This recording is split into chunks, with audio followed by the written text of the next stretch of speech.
ചില മിനിറ്റുകൾ വചനധ്യാനത്തിന് ആധാരമായി വായിച്ചാട്ടെ.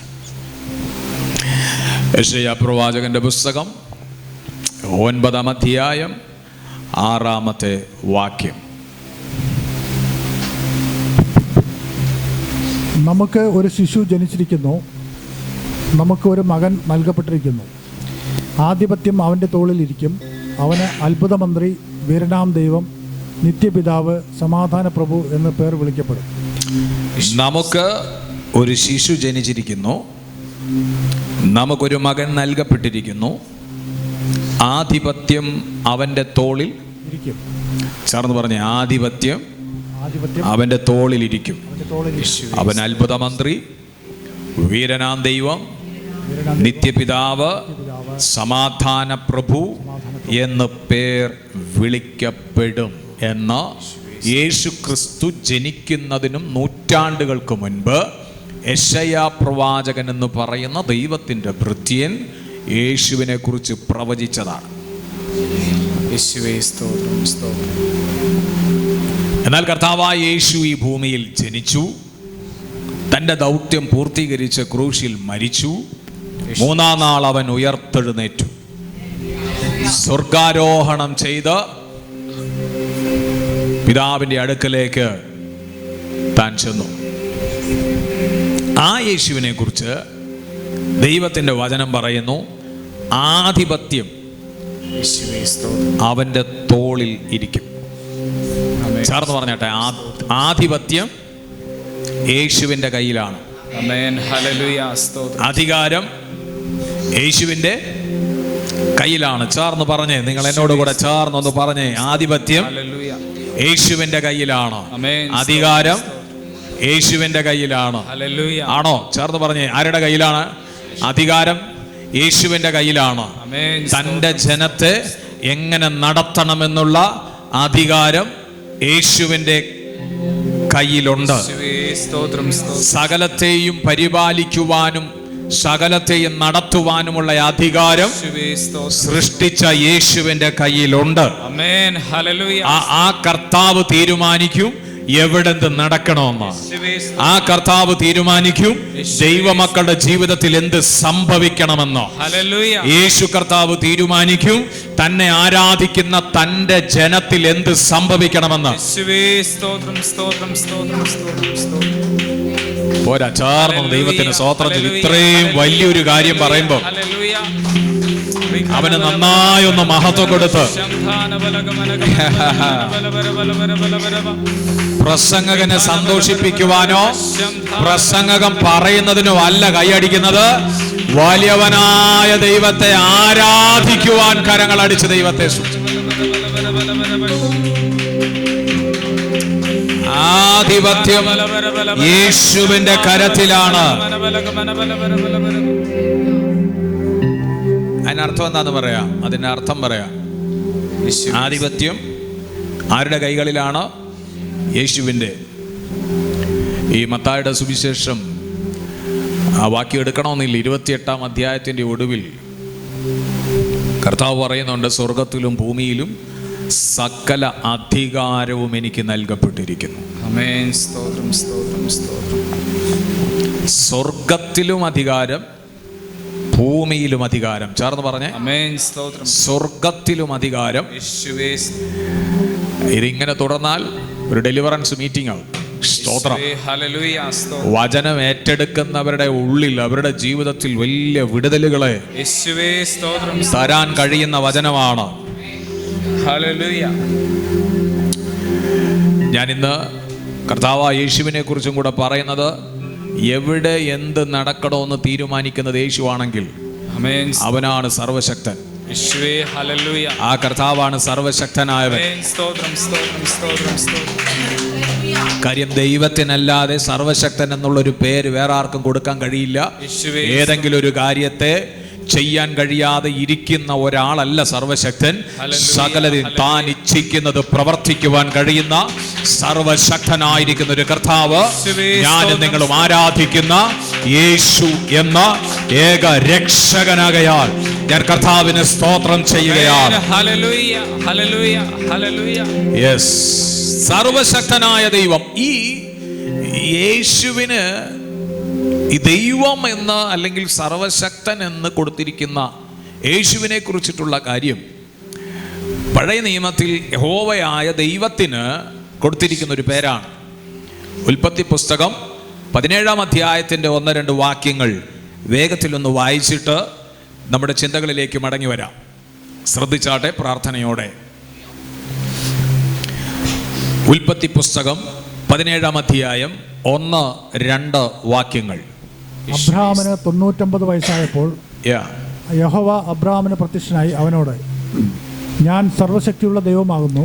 ദൈവത്തിന്റെ വചനം പറയുകയാണ്, ഞാൻ സർവശക്തനായ ദൈവം അല്ലെങ്കിൽ സർവശക്തിയുള്ള ദൈവമാകുന്നു. നീ എന്റെ മുമ്പാകെ നടന്ന് നിഷ്കളങ്കനായിരിക്കാം. മതി. ഇവിടെ അബ്രഹാമിന്റെ മുൻപിൽ വെളിപ്പെട്ട ദൈവം എങ്ങനെയുള്ള ദൈവമായിരുന്നു? സർവശക്തനായ ദൈവമാണ്.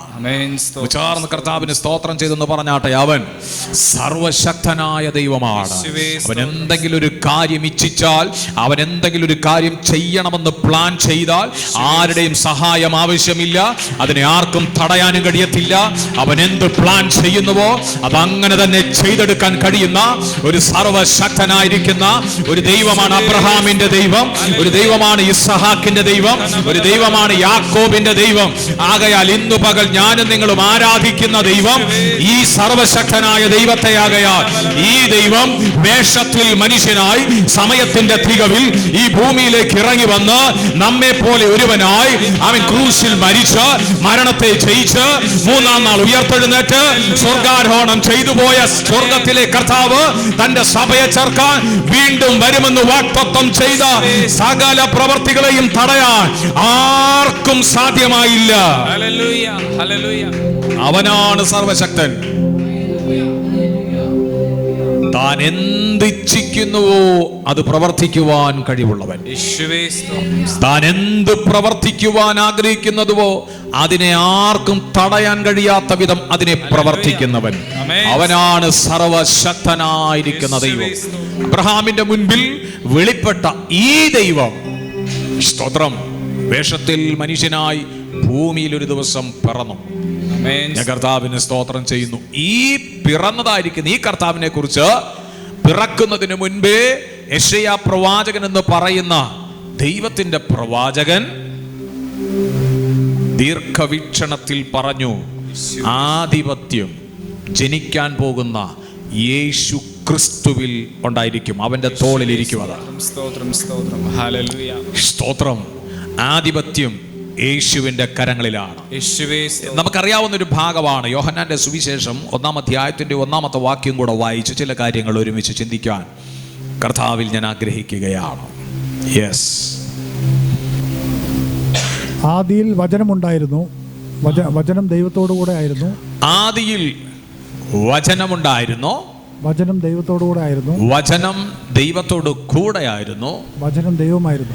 ഈ വചനം, ഈ കർത്താവായ യേശുവാകുന്ന വചനം ദൈവമായിരുന്നു.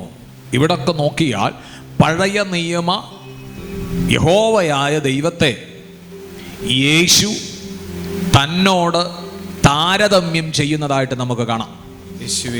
ഞാൻ കർത്താവിന് സ്തോത്രം ചെയ്യുന്നു. യോഹന്നാന്റെ സുവിശേഷം 10-ന്റെ 30-ാമത്തെ വാക്യം.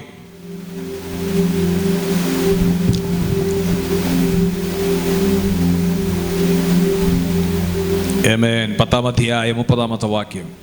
ഞാനും പിതാവും ഒന്നാകുന്നു. കർത്താവായ യേശു പറഞ്ഞു, ഞാനും പിതാവും ഒന്നാണ്. ഞാൻ തന്നെയാണ് പിതാവ്. അതിനർത്ഥം എന്താ? പിതാവായ ദൈവം ഭൂമിയിൽ പുത്രനായി അവതരിച്ചു. അതുകൊണ്ടാണ് ഏകനായ ദൈവം എന്ന് നാം വിളിക്കുന്നത്. തങ്ങളുടെ ഡ്യൂട്ടിയിൽ അല്ലെങ്കിൽ ആളത്വങ്ങളിൽ 3 പേരെ നമുക്ക് കാണാമെങ്കിലും, പിതാവ്, പുത്രൻ, പരിശുദ്ധാത്മാവ് എന്നിങ്ങനെ 3 പേരെ കാണാമെങ്കിലും, യേശുവിൻ്റെ അവകാശ പ്രഖ്യാപനങ്ങളിൽ ഒന്നാണ് ഞാനും പിതാവും ഒന്നാണ്. അപ്പൊ പിതാവ് സർവശക്തനായതുപോലെ താനും സർവശക്തനായ ദൈവമാണ്. ആ രക്ഷകനെ ഒന്ന് നന്ദിയോടെ സ്തോത്രം ചെയ്ത്, ആ രക്ഷകനെ ഒന്ന് നന്ദിയോടെ സ്തോത്രം ചെയ്ത്, സർവശക്തൻ ഇന്നു പകൽ നമ്മുടെ അബ്രഹാമിന്റെ ജീവിതത്തിലേക്ക് സർവശക്തനായ ദൈവം വെളിപ്പെട്ടതുപോലെ നമ്മുടെ ജീവിതത്തിലേക്കും സർവശക്തനായ ദൈവം വെളിപ്പെടുമെന്ന് എത്ര പേർ വിശ്വസിക്കുന്നുണ്ട്? തലമുറകളില്ലാതെ ദീർഘവർഷങ്ങൾ തങ്ങളുടെ ജീവിതത്തിൽ നിന്നെ അനുഭവിച്ചുകൊണ്ട്, പരിഹാസങ്ങൾ അനുഭവിച്ചുകൊണ്ട്, തലമുറകൾ ഉണ്ടാകുവാൻ സാധ്യതയില്ലാത്ത ജീവിത സാഹചര്യത്തിന്റെ നടുവിൽ തന്റെ ഭക്തനായിരിക്കുമ്പോൾ അവന്റെ മുൻപിൽ പ്രത്യക്ഷനായിട്ട് ഈ സർവശക്തനായ ദൈവം പറയുകയാണ്, ഞാൻ സർവശക്തനായ ദൈവമാണ്. അർത്ഥം, എന്തൊക്കെയാണോ നിനക്ക് നിന്ദിക്കപ്പെടുവാൻ കാരണമായത്, നിനക്ക് തലമുറകളില്ല, പക്ഷെ തലമുറ നൽകി തരാൻ അവൻ ശക്തനാണ്. പരിമിതികൾ നിനക്കുണ്ട്, പരിമിതികൾക്കപ്പുറത്ത് പ്രവർത്തിക്കുവാൻ ഈ ദൈവം ശക്തനാണ്. അങ്ങനെ ഒരു ദൈവത്തെ ഇന്നു പകലില് ആരാധിക്കാൻ ലഭിച്ചത് തന്റെ ജനത്തിന്റെ ഭാഗ്യമാണ്.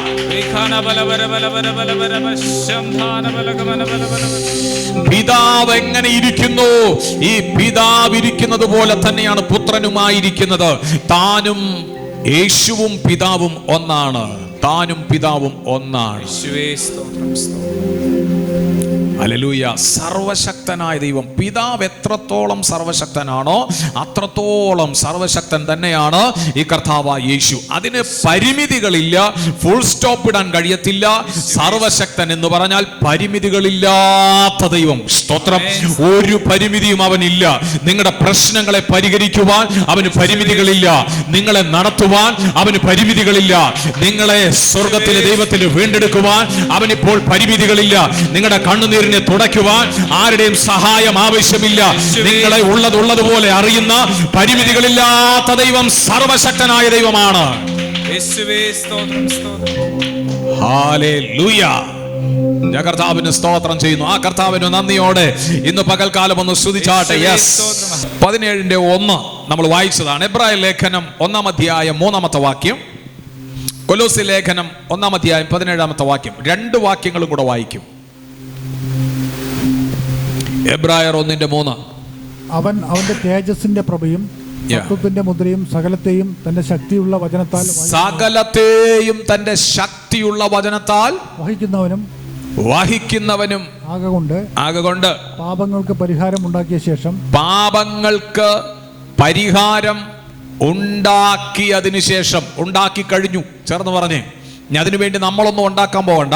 പാപങ്ങൾക്ക് പരിഹാരം ഉണ്ടാക്കിയ ശേഷം ഉയരത്തിൽ മഹിമയുടെ വലതുഭാഗത്തിരിക്കുകയും മഹിമയുടെ വലതുഭാഗത്ത് ഇരിക്കുകയും ചെയ്യുന്നൊരു കർത്താവ്.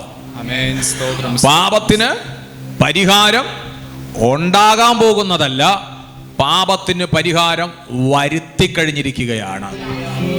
ചേർന്ന് പറഞ്ഞ്, ഞങ്ങളുടെ പാപത്തിന് പരിഹാരം അവൻ വരുത്തി കഴിഞ്ഞു. ഇനി ഞങ്ങൾ അതിനു വേണ്ടി എന്തെങ്കിലും ചെയ്യുകയല്ല, ഈ പാപത്തിന് പരിഹാരം വരുത്തി എന്നുള്ള തിരിച്ചറിവ് പ്രാപിക്കണം. സ്തോത്രം, സ്തോത്രം, സ്തോത്രം. അതിനുവേണ്ടി ഒന്നും ചെയ്യണ്ട. കർത്താവായ യേശുവിൽ നീ വിശ്വസിച്ചപ്പോൾ നിനക്ക് ലഭിച്ചത് ഈ പാപത്തിൽ നിന്നുള്ള വിടുതലാണ്.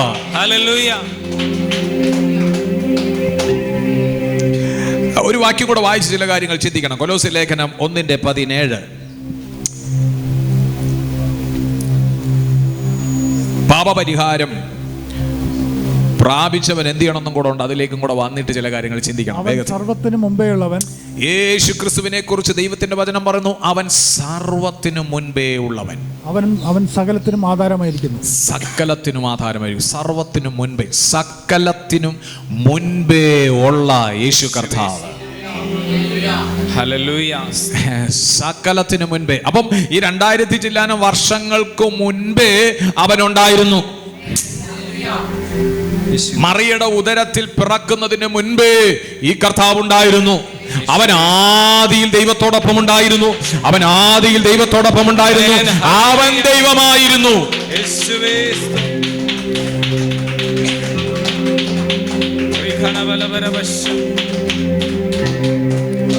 ഈ ദൈവം തന്റെ ജനത്തിന് സർവശക്തനായ ദൈവമാണ്. നിങ്ങൾ ആരാധിക്കുന്ന ദൈവം സർവശക്തനായ ദൈവമാണ്. ഒന്നുകൂടെ പറഞ്ഞാൽ, നിങ്ങൾക്ക് വേണ്ടി പ്രവർത്തിക്കുവാൻ കഴിവുള്ളവനും കഴിവില്ലാത്തവനുമായി ചില കാര്യങ്ങൾ പ്രവർത്തിക്കാം, ചിലത് പ്രവർത്തിക്കാൻ കഴിയുകയില്ല എന്ന് കരുതിയിരിക്കുന്ന ഒരു ദൈവമല്ല. അവൻ സകലതും പ്രവർത്തിക്കുവാൻ കഴിവുള്ള, അധികാരമുള്ള ഒരു സർവശക്തനായ യേശുവാകയാൽ ഈ പകൽ ഞങ്ങൾ കർത്താവിന് സ്തോത്രം ചെയ്യുകയാണ്. ഹല്ലേലൂയ. സ്തോത്രം. ഓ താങ്ക് യു ലോർഡ്. യേശുവേ സ്തോത്രം. സ്തോത്രം. ചേർന്ന് പറഞ്ഞ സർവശക്തനായ കർത്താവ്. ഇത് എങ്ങനെ ഉള്ളവർക്കാണ് സർവശക്തനായ ദൈവമായിരിക്കുന്നത്? എല്ലാവർക്കും ഇല്ല കേട്ടോ. യേശുവേ സ്തോത്രം. ഈ ഭൂമിയിൽ ജനിച്ചിരിക്കുന്ന സകലർക്കും കർത്താവായിരിക്കുന്ന യേശു സർവശക്തനായിരിക്കത്തില്ല.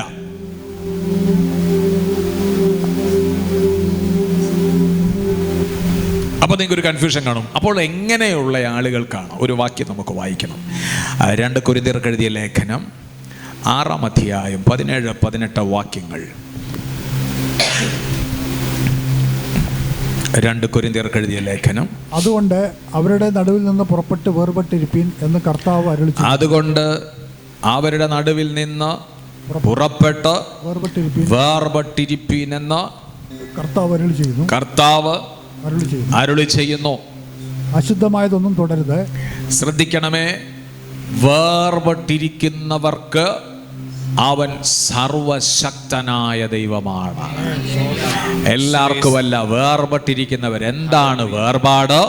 വേർപാടെന്ന് പറയുന്നത് ദൈവവചനം അനുവദിക്കുന്ന കാര്യങ്ങൾക്കകത്തു മാത്രം സ്വീകരിച്ചിട്ട് ദൈവവചനം നിഷേധിക്കുന്നതിനെയെല്ലാം നിഷേധിക്കുവാൻ തയ്യാറാകുന്ന ഒരു വേർപാട്.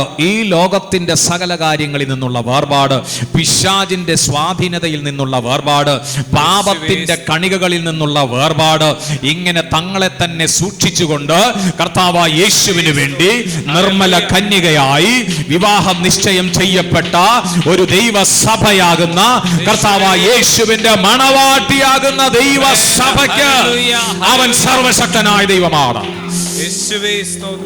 ഓ ശമന ഹസ്തരംധനിയ ചാർന്ന് കർത്താവിന് സ്തോത്രം ചെയ്ത് ഇന്ന് പകൽ വേർപാടെന്ന് പറയുന്നത് ആമേൻ സ്തോത്രം ഹല്ലേലൂയ യേശുവിന് വേണ്ടി നിർമ്മല കന്യകയായി ജീവിക്കുന്നതാണ്. ആമേൻ സ്തോത്രം സ്തോത്രം സ്തോത്രം ഹല്ലേലൂയ. ഇനി ചില മിനിറ്റുകളാണ്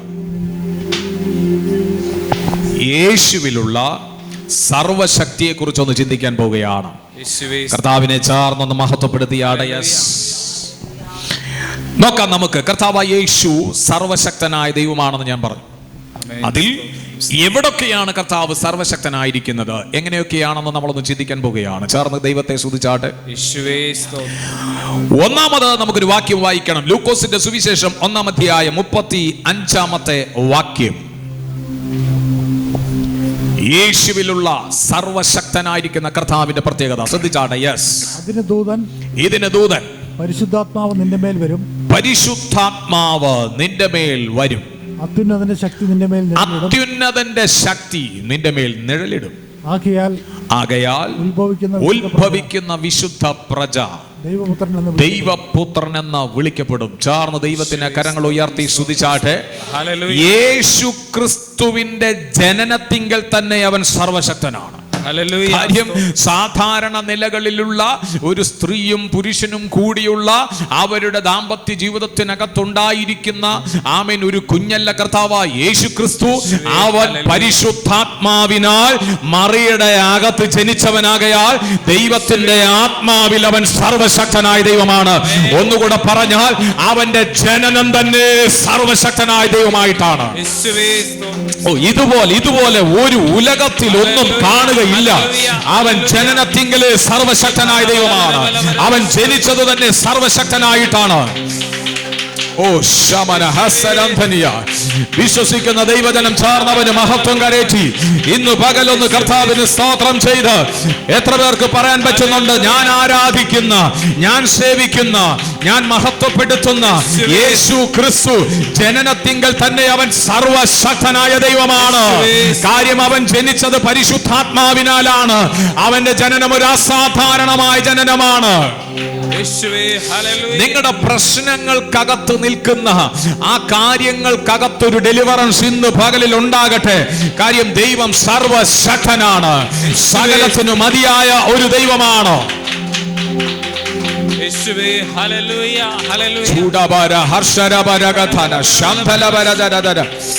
ഓ ലവ് യു ജീസസ്. കർത്താവിന് നന്ദിയോടെ സ്തോത്രം ചെയ്താട്ട്. അവൻ സർവശക്തനായ കർത്താവാണ്. അവന്റെ ജനനത്തിങ്കൽ തന്നെ പരിശുദ്ധാത്മാവിനാൽ ജനിക്കപ്പെട്ടവനാണ്.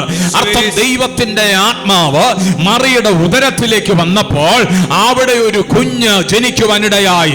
പ്രത്യുത ഭൂമിയിലെ ഒരപ്പൻ യോസേപ്പ് വളർത്തച്ഛനാണ് യേശുവിന്റെ. പക്ഷേ സ്വർഗത്തിൽ ഒരപ്പൻ യേശുവിനുണ്ട്. തന്റെ ജനനത്തിങ്കൽ തന്റെ ആത്മാവിനെ അയച്ച ദൈവം മറിയുടെ ഉദരത്തിൽ കർത്താവായ യേശു ജനിച്ചു. ആമേൻ, ഹല്ലേലൂയ. ചേർന്ന് പറഞ്ഞവൻ ജനനത്തിങ്കൽ തന്നെ സർവശക്തനാണ്. കർത്താവിന് ഞാൻ നന്ദിയോടെ സ്തോത്രം ചെയ്യുന്നു. കരമുയർത്തി ദൈവത്തെ സ്തുതിച്ചാട്ടെ. അടുത്തത് 1 കൊരിന്ത്യർക്ക് എഴുതിയ ലേഖനം 1:24 കൂടെ ചേർന്നൊന്ന് വായിക്കണം. ഓ ലവ് യു ജീസസ്. ജാതികൾക്ക് ഭോഷത്വമെങ്കിലും യഹൂദന്മാരാകട്ടെ യവനന്മാരാകട്ടെ വിളിക്കപ്പെട്ട ഏവർക്കും ദൈവശക്തിയും ദൈവജ്ഞാനവുമായ ക്രിസ്തുവിനെ തന്നെ. ഓ ചേർന്ന് ദൈവത്തെ സ്തുതിച്ചാട്ടെ. അതിലേക്ക് നമ്മൾ വരാം. ചേർന്ന് പറഞ്ഞ എന്റെ യേശു ജനിച്ചതുപോലെ ഈ ഭൂമിയിൽ ആരും ജനിച്ചിട്ടില്ല. ഞാൻ ആരാധിക്കുന്ന എന്നെ രക്ഷിച്ച എന്റെ യേശു ജനിച്ചതുപോലെ ഈ ഭൂമിയിൽ ആരും ജനിച്ചിട്ടില്ല. സ്തോത്രം. കാരണം അവൻ ജനിച്ചത് ദൈവത്തിന്റെ ആത്മാവിനാലാണ്. സർവശക്തനായ ദൈവം ഭൂമിയിൽ ജനിച്ചു. ഹെരോദാവ് പറഞ്ഞു എല്ലാ കുഞ്ഞുങ്ങളെയും അങ്ങ് കൊന്നുകളയാൻ. യേശുവിന്റെ ജനനം അറിഞ്ഞ ഹെരോദാവിന് മനസ്സിലായി ഈ യേശുവിനെ ഇല്ലാതാക്കണം. അവനിലൂടെ പിശാച് പ്രവർത്തിക്കാൻ തുടങ്ങി. സ്തോത്രം. ദൈവശക്തിയിൽ ജനിച്ചവനെ തകർക്കാൻ ആർക്കും കഴിയത്തില്ല. ഒന്ന് ചാർ ദൈവത്തിന് സ്തോത്രം ചെയ്ത്. ദൈവശക്തിയിൽ നീ ജനിച്ചിട്ടുണ്ട്. ദൈവത്തിന്റെ ആത്മാവിൽ നീ ജനിച്ചിട്ടുണ്ട്. ആമേൻ. യേശു ജനിച്ചതുപോലെ ഉയരത്തിൽ നിന്ന് ആമേൻ ഒരു ജനനം ദൈവജനത്തിന് ഉണ്ടായിട്ടുണ്ട്. അതിന് പറയുന്ന പേരത്രേ വീണ്ടും ജനനം.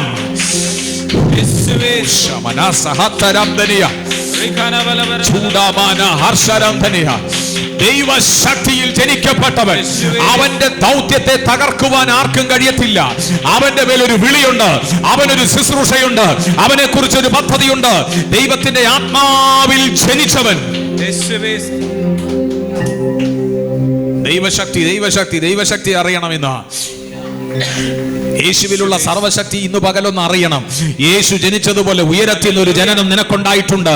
ദൈവസഭയിൽ ഓരോ മക്കൾക്കും ഉണ്ടായിട്ടുണ്ട്. അതിന് പറയുന്ന പേരാണ് പുതുതായി ജനിച്ചു, വീണ്ടും ജനിച്ചു.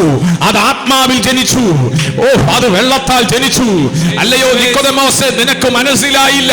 പക്ഷേ വീണ്ടും ജനിച്ച ചിലർക്കത് മനസ്സിലായി.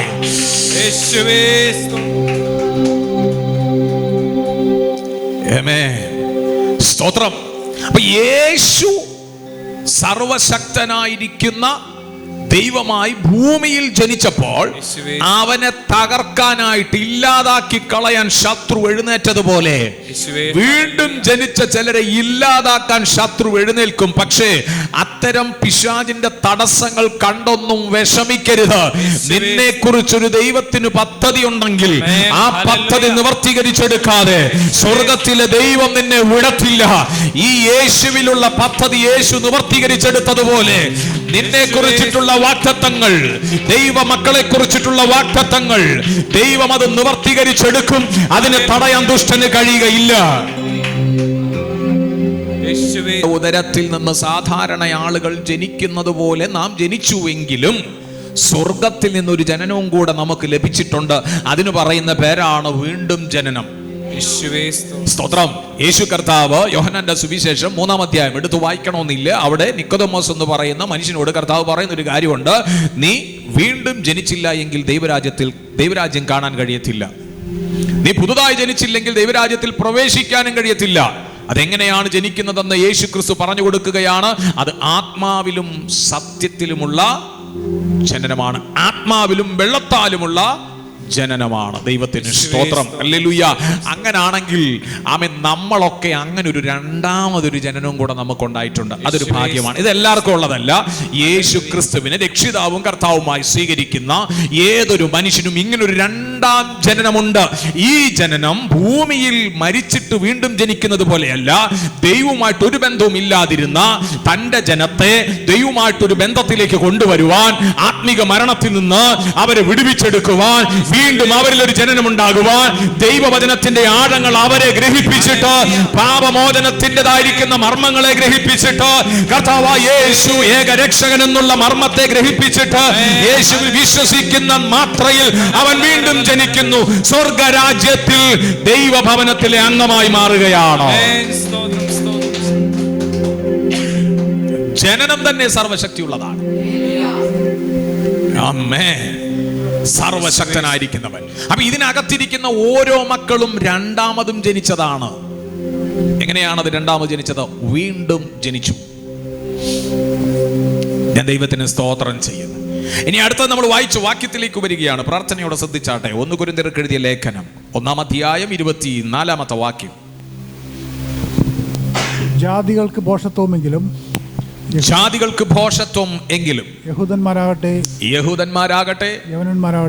യവനന്മാരാകട്ടെ വിളിക്കപ്പെട്ട ഏവർക്കും ദൈവശക്തിയും ദൈവജ്ഞാനവുമായ ക്രിസ്തുവിനെ തന്നെ ചാർന്ന് ദൈവത്തെ സ്തുതിച്ചാട്ടെ. ഈ ക്രിസ്തു ദൈവശക്തിയുടെ പ്രകടനമാണ്.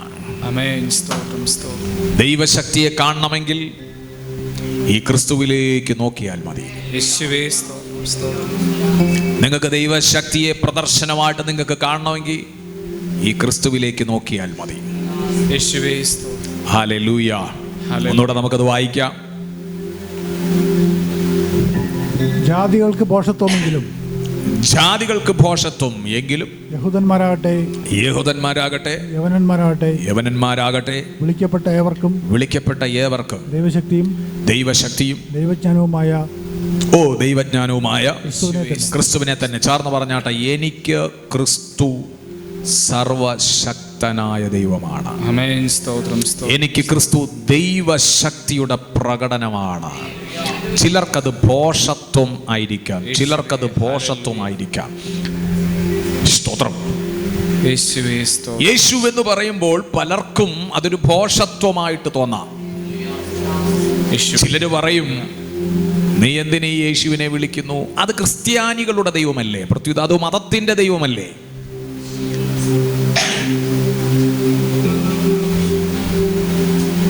ഹല്ലേലൂയ. ചിലര് നിന്ദിക്കും. ആരെ? ഈ യേശുവിൽ വിശ്വസിച്ചു വന്നവനെ ചിലർ കളിയാക്കും. അവർക്കത് ഭോഷത്വമാണ്. ഈ യേശു എന്ന് പറയുമ്പോൾ ചിലർക്കത് ഭോഷത്വമാണ്. ഓ, പ്രാർത്ഥനയ്ക്ക് പോകുന്നവര്, ഞാനൊരിക്കല്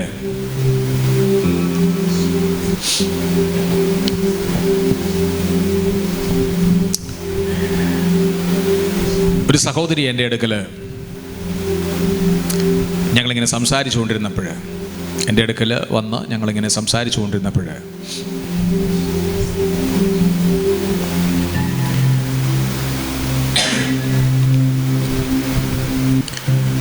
അപ്പോൾ അവർ മുന്നമേ ആരാധനയ്ക്ക് പോകുന്ന ഒരാളല്ല. അപ്പോൾ അവർ ഭർത്താവിനോട് ചോദിച്ചു, ആരാധനയ്ക്ക് ഞങ്ങൾ പൊക്കോട്ടെ, അല്ല ഞാൻ പൊക്കോട്ടെ? ഭർത്താവ് പറഞ്ഞൊരു കാര്യമുണ്ട്, ഈ കൈകൊട്ടി പാട്ട് പാടുന്നവരുടെ കൂടെ നീ എന്തിനാ പോകുന്നത്?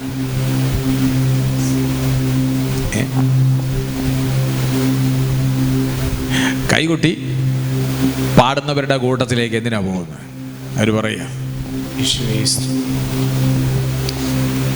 ഭയങ്കര ഭോഷത്വം. അയ്യോ, ദൈവമക്കള് കൈകൊട്ടി പ്രാർത്ഥിക്കുക, ആരാധിക്കുക എന്നൊക്കെ പറയും. ഒരു ഭോഷത്വം. ആട്ടെ, അവര് യേശുവിനല്ലേ എന്തിനാ നീ യേശുവിനെ വിളിക്കാൻ പോകുന്നത്? ഒരു ഭോഷത്വം. ഹല്ലേലൂയ. പലർക്കും യേശു എന്ന് പറയുന്നത് ഭോഷത്വമാകാം. ഈ അന്ത്യകാലഘട്ടത്തിൽ യേശു എന്ന് പറയുമ്പോൾ ചിലർ കളിയാക്കാം. യേശുവിനെ വിളിക്കുകയും ആരാധിക്കുകയും പ്രാർത്ഥിക്കുകയും ചെയ്യുന്ന നിങ്ങളെ പക്ഷേ കളിയാക്കിയിരിക്കാം, നിന്ദിക്കാം. ഹല്ലേലൂയ. എന്നാൽ ഒരു ദിവസം കളിയാക്കിയവർ പറയും, നിന്ദിച്ചവർ പറയും, യേശുവേ ഒന്ന് പ്രാർത്ഥിക്കുവാൻ, നിങ്ങൾ പ്രാർത്ഥിക്കുന്ന ദൈവത്തോടൊന്ന് പ്രാർത്ഥിക്കുവാൻ, എനിക്ക് വേണ്ടി എൻ്റെ കുടുംബത്തിന് വേണ്ടി പ്രാർത്ഥിക്കുവാൻ. യേശുവേ സ്തോത്രം സ്തോത്രം. ഓ ഓ hallelujah. ലബാസ്മി ടേകെ ഷതര Baba. Oh Jesus Jesus Jesus Jesus. ചൂടാമനഗസി അധരമന ഹത്തരാദരം ധനിയ. പ്രാർത്ഥിക്കുവാൻ. ഇന്ന് പലരിൽ നിന്നും അത് നിന്നയും പരിഹാസവും ഒക്കെ നിങ്ങൾ ഏൽക്കേണ്ടി വരികയാണെങ്കിലും കാര്യം ഇതാണ്, അവർക്ക്, നിങ്ങളെ പരിഹസിച്ചവർക്ക്, നിങ്ങളെ നിന്ദിച്ചവർക്ക് യേശു ദൈവശക്തിയുടെ പ്രദർശനമായിട്ടല്ലെങ്കിൽ പ്രകടനമായിട്ട് അവർക്കത് മനസ്സിലായിട്ടില്ല. അവർക്കത് ഭോഷത്വമാണ്. പക്ഷേ രുചിച്ചറിഞ്ഞവർക്ക്, സ്തോത്രം, കർത്താവിന് ഞാൻ നന്ദി പറയുന്നു.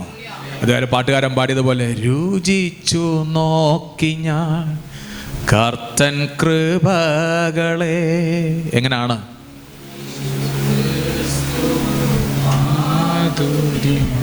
ചേർന്ന്, രുചിച്ചു നോക്കി ഞാൻ തൻ കൃപകളെ യേശു ക്രിസ്തു. ഏതൊക്കെയോ ചില കയ്പിന്റെ അനുഭവങ്ങളെ മധുരമാക്കാൻ യേശുവെന്ന ദൈവശക്തിയുടെ പ്രകടനമാണ്, ദൈവശക്തിയുടെ പ്രദർശനമാണ്. ഓ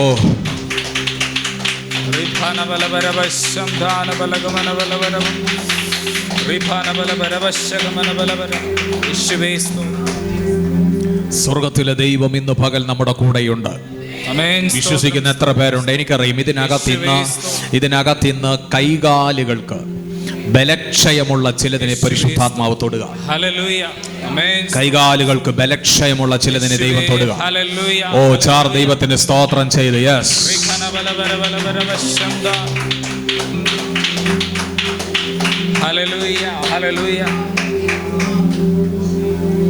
ഓ ചാർ ദൈവത്തെ സ്തുതിച്ചാട്ടെ. ഹല്ലേലൂയ.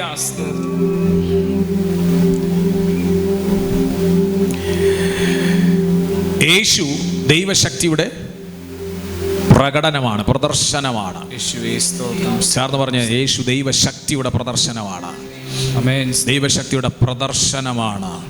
മറ്റുള്ളവർക്ക് ഭോഷത്വമാണെങ്കിലും രക്ഷിക്കപ്പെട്ട ഞങ്ങൾക്ക് യേശു ദൈവശക്തിയുടെ പ്രദർശനമാണ്.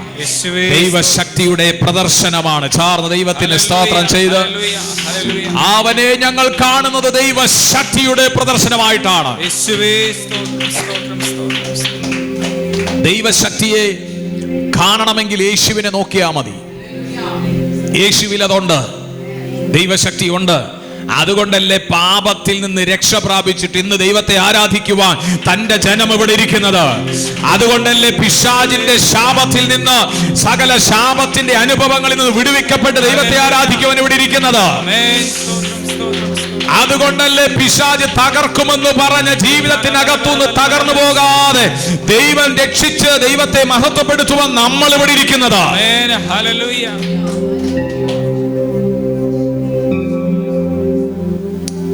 പ്രദർശനമാണ്.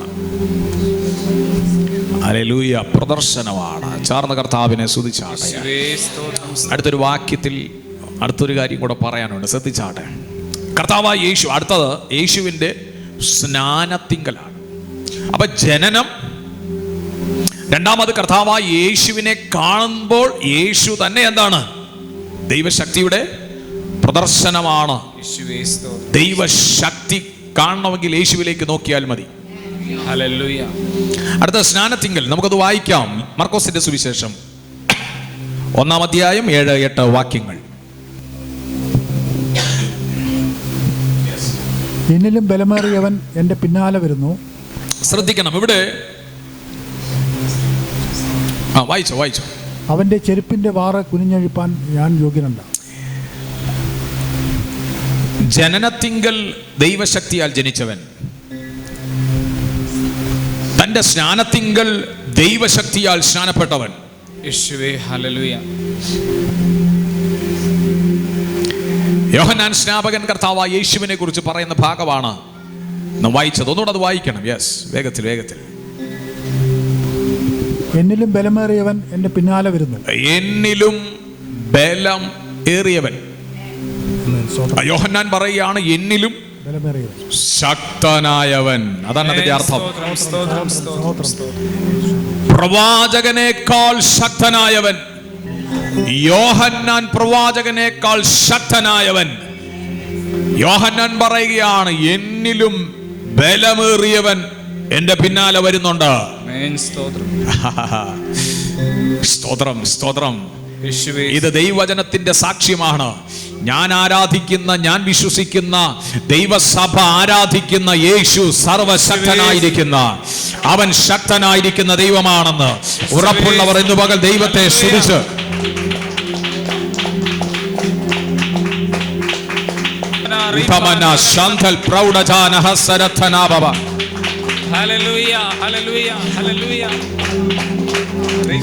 Oh, love you Jesus, love you Jesus. എന്നിലും ബലമേറിയവൻ എന്റെ പിന്നാലെ വരുന്നുണ്ടെന്ന് യോഹന്നാൻ സ്നാപകൻ സാക്ഷ്യം പറഞ്ഞവൻ അവൻ കർത്താവായ യേശുവാണ്. അർത്ഥം എന്നിലും ശക്തനായവൻ. പ്രത്യുത പ്രവാചകനേക്കാൾ ശക്തനായ യേശു കർത്താവ്. സ്തോത്രം. ഞാൻ ദൈവത്തിന് നന്ദിയോടെ സ്തോത്രം ചെയ്യുകയാണ്. അപ്പോൾ ഒന്ന്, അവന്റെ ജനനത്തിങ്കൽ തന്നെ താൻ സർവശക്തനാണ്. രണ്ട്, യേശുവിനെ നോക്കുമ്പോൾ തന്നെ വിശ്വസിക്കുന്ന തന്റെ ജനത്തിന് അവൻ സർവശക്തനാണ്. മൂന്ന്, സ്നാനപ്പെടാൻ വേണ്ടി കർത്താവായ യേശു യോഹന്നാന്റെ കൈക്കീഴിൽ സ്നാനമേൽക്കുവാൻ കടന്നു പോകുന്ന സമയത്ത് യോഹന്നാൻ പറയുകയാണ് ഇവൻ എന്നേക്കാൾ ശക്തനാണ്. വളരെ സർവശക്തനായവൻ. ഒന്ന് ചേർന്ന് പറ, സർവശക്തനായ യേശു. സർവശക്തനായ യേശു. ഇത് വാക്കുകൊണ്ട് പറയുമ്പോൾ തന്നെ നിങ്ങൾക്കത് വിടുതലാകണം. യേശു എന്ന വാക്ക് തന്നെ ഉച്ചരിക്കുമ്പോൾ അന്ധകാര ശക്തികൾക്ക് നിൽക്കാൻ കഴിയത്തില്ല. അങ്ങനാണെങ്കിൽ നിങ്ങൾ ഉച്ചരിക്കേണ്ടുന്ന നാമം യേശു ക്രിസ്തു എന്ന നാമം. അവനിൽ ദൈവശക്തിയുണ്ട്. സർവശക്തനായ യേശു ക്രിസ്തു, സർവശക്തനായ യേശു ക്രിസ്തു, സർവശക്തനായ യേശു ക്രിസ്തു, സർവശക്തനായ യേശു ക്രിസ്തു. ചാർന്ന് ദൈവത്തെ സ്തുതിച്ചാണ്. സർവശക്തനായ യേശു ക്രിസ്തു, സർവശക്തനായിരിക്കുന്ന യേശു ക്രിസ്തു. ചാർന്ന് ദൈവത്തിന് സ്തോത്രം ചെയ്ത സർവശക്തനായ, അതൊന്ന് വാതുറന്ന് പറഞ്ഞാട്ടെ, സർവശക്തനായ യേശു ക്രിസ്തു.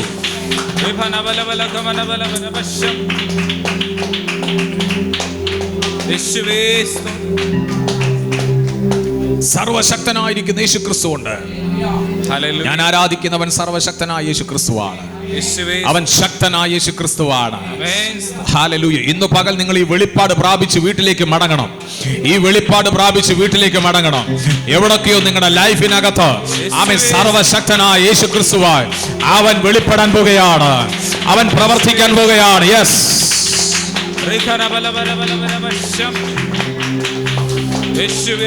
Hallelujah, hallelujah, hallelujah.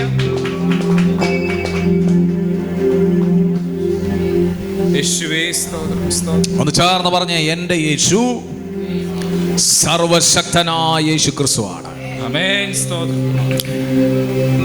എന്റെ ലൈഫിൽ ഇത് പിശാച് കേൾക്കണം. നിങ്ങൾ പറയുന്നത് നിങ്ങളുടെ പ്രശ്നങ്ങളെ സോൾവ് ചെയ്യാൻ കഴിയത്തില്ലെന്ന് വാദിക്കുന്ന പിശാച് ഇത് കേൾക്കണം. വിശ്വാസത്താൽ ഇന്ന് പകൽ ഉറക്കണം. പിശാച് പറയുമില്ല, ഇനി ഇവനെ ഒരിക്കലും എന്ത് ചെയ്യത്തില്ല, പുറത്ത് വരത്തില്ല. പക്ഷേ ഭയമില്ലാതെ വിശ്വാസത്തോടെ ഇരിക്കുന്നവനെ ഏത് കാരാഗൃഹത്തിന്റെ അനുഭവത്തിനകത്തുനിന്നും പുറത്തു കൊണ്ടുവരാൻ ഈ സർവശക്തനായ നിങ്ങൾ വിശ്വസിക്കുന്ന ഈ യേശു ക്രിസ്തു ഒറ്റ ദൂതനെ അയച്ചാൽ മതി. ഒറ്റ ദൂതൻ ഇറങ്ങിയാൽ മതി. ഒറ്റ ദൂതൻ നിങ്ങളുടെ വിഷയത്തിനകത്ത് ഇറങ്ങിയാൽ, ഒറ്റ ദൂതനെ ദൈവം അയച്ചാൽ പ്രശ്നങ്ങൾക്കകത്തുനിന്നൊരു നീക്കുപോക്ക് യെസ് നൽകിത്തരാൻ കഴിയുന്നൊരു ദൈവം സർവശക്തനായിരിക്കുന്ന കർത്താവ് ഇന്ന് പകൽ നമ്മുടെ നടുവിലുള്ളതിനായി ചാർന്ന് ദൈവത്തിന് സ്തോത്രം ചെയ്താട്ടെ.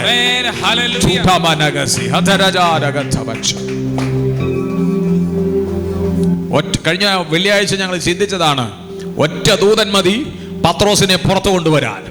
ഒന്നാം കാവലായാലും കൊള്ളാം, രണ്ടാം കാവലായാലും കൊള്ളാം, മൂന്നാമത്തെ നല്ല ഗേറ്റ് ആയാലും കൊള്ളാം. ഇതിനകത്ത് എത്ര കാവൽ നിർത്തിയാലും, ഒരു അഭിഷിക്തനെ പിടിച്ചു ബന്ധിച്ച് അതിനകത്ത് കാരാഗ്രഹത്തിനകത്തിട്ടാലും, ഒറ്റ ദൂതൻ ഇറങ്ങിയാൽ അന്ധകാരം നിറഞ്ഞ കാരാഗ്രഹത്തിനകത്തൊരു പ്രകാശം വെളിപ്പെടും. ഇല്ല കുഞ്ഞെ, നിന്റെ ലൈഫ് ഇരുളടയാൻ ദൈവം അനുവദിക്കത്തില്ല. നീ ഒരു ദൈവ പൈതലാണെങ്കിലോ ഇതൊരു പ്രവചനമാണ്.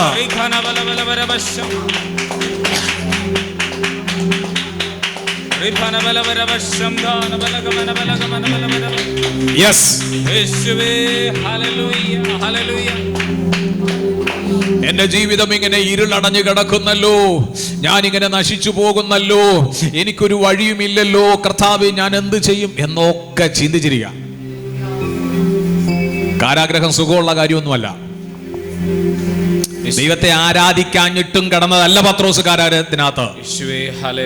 പാപം ചെയ്തിട്ട് പോയി കടന്നതുമല്ല. പക്ഷെ അവന് കാരാഗ്രഹം വന്നു, കാരാഗ്രഹ ജീവിതം വന്നു. കാരാഗ്രഹ ജീവിതം വരുന്നത് വരെയും അതിൽ നിന്ന് രക്ഷിക്കുവാൻ ദൈവത്തിന് മനസ്സുമായില്ല. അവൻ അതിനകത്ത് കിടക്കണം. പക്ഷേ പത്രോസ് കാരാഗ്രഹത്തിനകത്ത് കിടന്നതിന്റെ കാരണം സുവിശേഷ നിമിത്തമാണ്. ദൈവം നിമിത്തം നിങ്ങൾ കഷ്ടം അനുഭവിക്കേണ്ടി വന്നാലും അതിനകത്തുനിന്ന് പുറത്തു കൊണ്ടുവരാൻ അവൻ അറിയാം. ഒറ്റ ദൂതൻ ഇറക്കിയാൽ മതി. കർത്താവായ യേശുവിനെ ചുംബനം കൊണ്ട് കാണിച്ചു കൊടുത്ത യൂദാസ് ഇസ്കരിയോത്ത്, ഒത്തിരി ചേകവരും ആളുകളുമൊക്കെ വടികളുമൊക്കെ ആ യേശുവിനെ പിടിക്കുവാൻ ഗെത്സമന എന്ന് പറയുന്ന തോട്ടത്തിലേക്ക് കടന്നു വരികയാണ്. കർത്താവ് ഇടയ്ക്ക് പോയി പ്രാർത്ഥിക്കുന്ന സ്ഥലമാണ്. പക്ഷെ യേശുവിനെ പിടിക്കാൻ, യേശു അനുവദിക്കാതെ യേശുവിനെ പിടിക്കാൻ അവർക്ക് സാധ്യമല്ല. കർത്താവ് പറഞ്ഞൊരു കാര്യമുണ്ട്, ഇപ്പോൾ 12-ലും-അധികം ലെഗ്യോൻ ദൂതന്മാരെ ഞാൻ വിളിച്ചാൽ ഇപ്പോൾ ഇറങ്ങി വരും. പക്ഷെ ഞാനത് ചെയ്യില്ല. കാര്യം ഞാൻ വന്നത് ക്രൂശിൽ മരിക്കാനാണ്. അതുകൊണ്ട് കർത്താവ് തന്നെ തന്നെ ഏൽപ്പിച്ചു കൊടുക്കുകയാണ്. 12-ലധികം ലെഗ്യോൻ. ഒരു ലെഗ്യോൻ എന്ന് പറയുന്നത് 3000-നും 6000-നും ഇടയിലുള്ള സംഖ്യയാണ്. 12-ലധികം ലെഗ്യോൻ ദൂതന്മാരെന്ന് പറയുമ്പോൾ ഒത്തിരി ആളുകളുണ്ട്. ഒറ്റ ദൂതൻ മതി 1,85,000 പേരെ സംഹരിച്ചു കളയാൻ.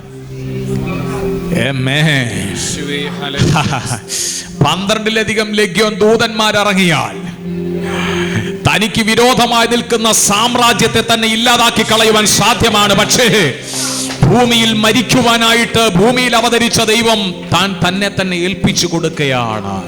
ഒറ്റ ദൂതൻ ഇറങ്ങിയാൽ മതി. അവൻ സർവശക്തനായ ദൈവമാകയാൽ ഇന്ന് പകൽ ഞാൻ കർത്താവിന് സ്തോത്രം ചെയ്യുന്നു.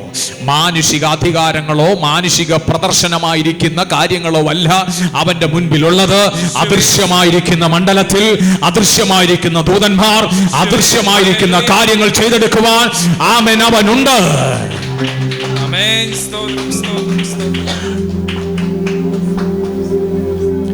യോഹന്നാൻ പറഞ്ഞു, എന്നേക്കാൾ ബലമുള്ളവൻ, എന്നേക്കാൾ ശക്തനായവൻ.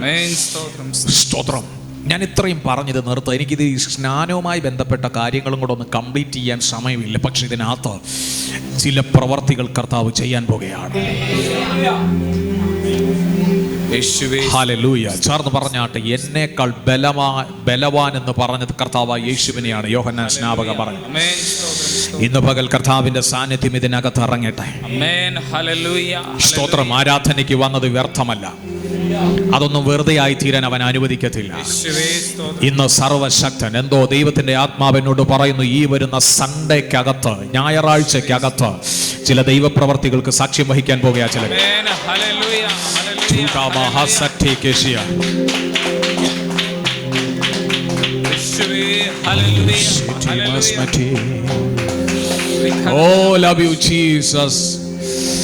ചില പ്രവർത്തികൾ ഓരോ കുടുംബങ്ങളിൽ വെളിപ്പെടാൻ പോകുകയാണ്. ഈ ദൈവം സർവശക്തനായ ദൈവമാണെന്ന് വിശ്വസിക്കുന്ന കുടുംബങ്ങളിൽ, യേശു കർത്താവ് സർവശക്തനാണെന്ന് വിശ്വസിച്ച് ഏറ്റുപറഞ്ഞ കുടുംബങ്ങളിൽ ദൈവ പ്രവർത്തികൾക്ക് സാക്ഷ്യം വഹിക്കാൻ പോകുകയാണ്. പിശാച് പറയുമില്ല, സ്വസ്ഥത തരത്തില്ല. പക്ഷേ ദൈവം പറയുന്നു, അവൻ സമാധാന പ്രഭുവാണ്, അവൻ അത്ഭുത മന്ത്രിയും വീരനാം ദൈവമാണ്. ആധിപത്യം യേശുവിന്റെ തോളിലാണ്, അധികാരം യേശുവിന്റെ തോളിൽ ഇരിക്കും. അവൻ സർവശക്തനായ ദൈവമാണ്, സർവശക്തനായ ദൈവമാണ്. ചേർന്ന് കർത്താവിന് സ്തോത്രം ചെയ്താട്ടെ. ഇന്ന് പകൽ എത്ര പേർക്ക് ഉറപ്പുണ്ട് അവൻ സർവശക്തനായ ദൈവമാണെന്ന് വിശ്വസിച്ച് ഉറപ്പ് എത്ര പേർ പ്രാപിച്ചിട്ടുണ്ട്? ഹല്ലേലൂയ. ഒന്ന് ചേർന്ന് അവനെ സ്തുതിച്ചിട്ട്, അവൻ സർവശക്തനായിരിക്കുന്ന കർത്താവാണ്. ഇന്ന് പകലിലും അസാധാരണമായ പ്രവർത്തികൾ നമുക്ക് ചെന്നെത്തിയിട്ട് ചെയ്യാൻ കഴിയാത്തിടത്ത് അവൻ തന്റെ ദൂതനെ അയച്ച് പ്രവർത്തിക്കുവാൻ പോകുന്ന ഒരു ടൈമുകൾ നമ്മുടെ മുൻപിൽ വെളിപ്പെടുകയാണ്. ഉടമന സന്തൽ പ്രൗഢജാന. വേർപെട്ടിരിക്കുന്നവർക്ക് വേണ്ടി സർവശക്തനായി പ്രവർത്തിക്കുന്ന ഒരുവന്റെ പ്രവൃത്തി വെളിപ്പെടുകയാണ്. നശിപ്പിച്ച് കളയുമെന്ന് പറഞ്ഞ പിശാചിന്റെ വെല്ലുവിളികളെ ഇന്ന് പകൽ നസ്രയനായവൻ തുടച്ചു മാറ്റുന്ന ഒരു പകലായി മാറുകയാണ്. യെസ്,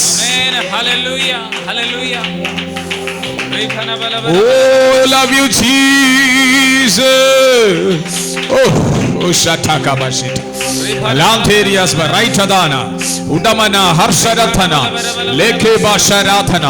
എന്തോ ഭവനങ്ങൾക്കകത്ത് ചില പ്രാർത്ഥനയുടെ ശബ്ദം ഈ ദിവസങ്ങളിൽ ശക്തി പ്രാപിക്കട്ടെ.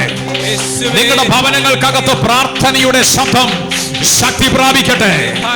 യേശുവിനെ കുറിച്ചിട്ടുള്ള വെളിപ്പാടുകൾ ശക്തി പ്രാപിക്കട്ടെ.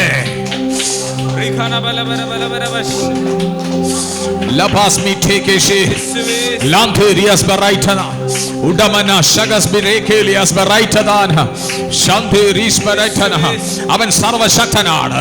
പ്രത്യുത തടസ്സങ്ങളെ മാറ്റുന്ന ഒരു കർത്താവാണ്. തടസ്സങ്ങളെ നീക്കുന്നവൻ, ഇല്ലാത്തതിനെ ഉരുവാക്കി തരുന്നവൻ, അസാധ്യങ്ങളെ സാധ്യമാക്കി തരുന്നവൻ. എത്ര പേർ തിരിച്ചറിയുന്നുണ്ട് അവൻ സർവശക്തനാണ്? മറ്റുള്ളവർക്ക് അത് ബോധത്വമായിരിക്കാം, പക്ഷെ ദൈവശക്തിയുടെ പ്രദർശനമായി ഞങ്ങളുടെ മുൻപിൽ അവൻ വെളിപ്പെട്ടിട്ടുണ്ട്. ആയുസ്സിനെ തന്നവൻ, ഹല്ലേലൂയ, ആരോഗ്യത്തെ തന്നവൻ, അവന്റെ നാമത്തെ ഉയർത്തുവാൻ ഭാഗ്യം തന്നവൻ ഇന്ന് പകൽ നമ്മുടെ നടുവിലുണ്ട്. അവൻ സർവശക്തനായ ദൈവമാണ്. ദൈവസഭയ്ക്ക് അവൻ സർവശക്തനാണ്. ദൈവസഭ കുടുംബങ്ങൾക്ക് അവൻ സർവശക്തനാണ്. ദൈവസഭ കുടുംബങ്ങളുടെ തലമുറകൾക്ക് അവൻ സർവശക്തനാണ്.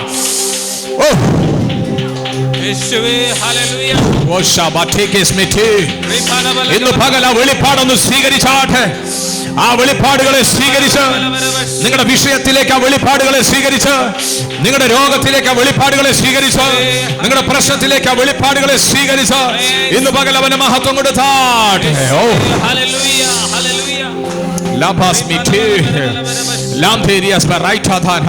എല്ലാരും ഒന്ന് ചേർന്ന് പറഞ്ഞ്, എനിക്ക് ചെയ്യാൻ പറ്റാത്തത് യേശു എനിക്ക് വേണ്ടി ചെയ്യും. നിങ്ങൾക്ക് ചെയ്യാൻ പറ്റാത്തത് നിങ്ങൾക്ക് വേണ്ടി അവൻ ചെയ്യും. നിങ്ങൾക്ക് അസാധ്യമെന്ന് തോന്നിയത് നിങ്ങൾക്ക് വേണ്ടി അവൻ സാധ്യമാക്കും. നിങ്ങളുടെ ഭവനത്തിന്റെ അന്തരീക്ഷം ഇന്ന് പകൽ ചേഞ്ച് ആകട്ടെ. Oh, mighty name of Jesus. പരിശുദ്ധാത്മാവിനോട് ഇങ്ങനൊരു സന്ദേശം അറിയിക്കുന്നു.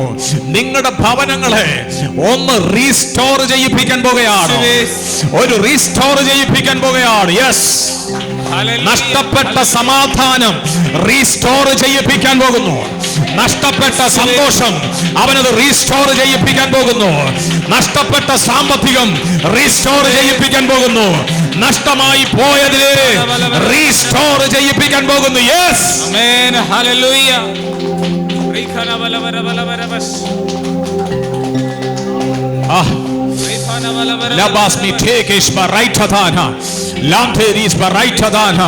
നഷ്ടപ്പെട്ട ജീവിതത്തെ റീസ്റ്റോർ ചെയ്യിക്കുകയാണ്. ആമേൻ. ഞാൻ അസാധ്യമെന്ന് എനിക്ക് തോന്നി, പക്ഷേ സാധ്യമാക്കി തരാനുള്ളൊരു കർത്താവ് എന്നോട് കൂടെയുണ്ട്. ഇന്ന് പകൽ എത്ര പേർക്ക് സന്തോഷത്തോടെ ഇന്ന് മഹത്വം കർത്താവിന് കൊടുത്തു പറയാൻ പറ്റും?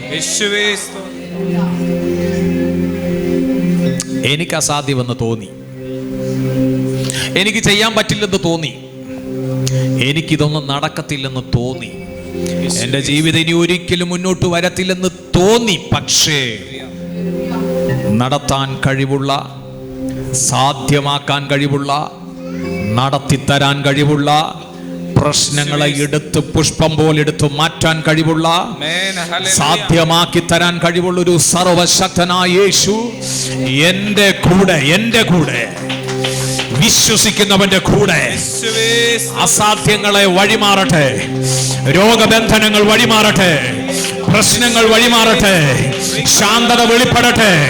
യേശു ക്രിസ്തുവിന്റെ നാമത്തിൽ ഈ പകൽ ദൈവസഭയ്ക്കകത്ത് സർവശക്തനായ യേശുവിന്റെ ബ്ലെസ്സിംഗ് റിലീസ് ആകട്ടെ.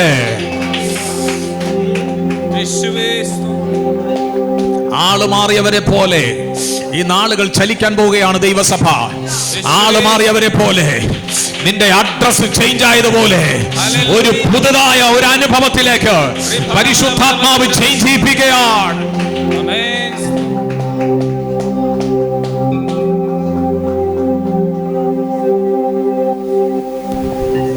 ആമേൻ. അവൻ സർവശക്തനാണ്.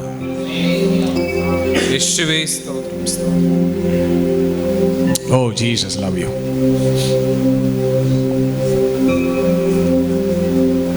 Oh, love you, Jesus.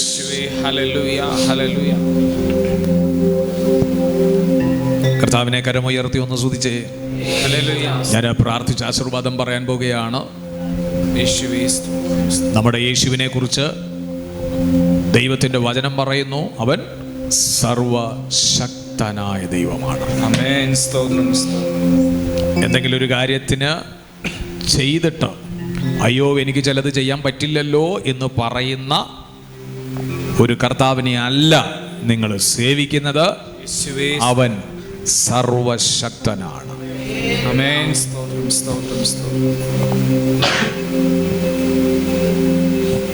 ചേർന്നെന്ന് പറഞ്ഞ എൻ്റെ യേശു സർവശക്തനാണ്. യേശുവേ, ഹല്ലേലൂയ.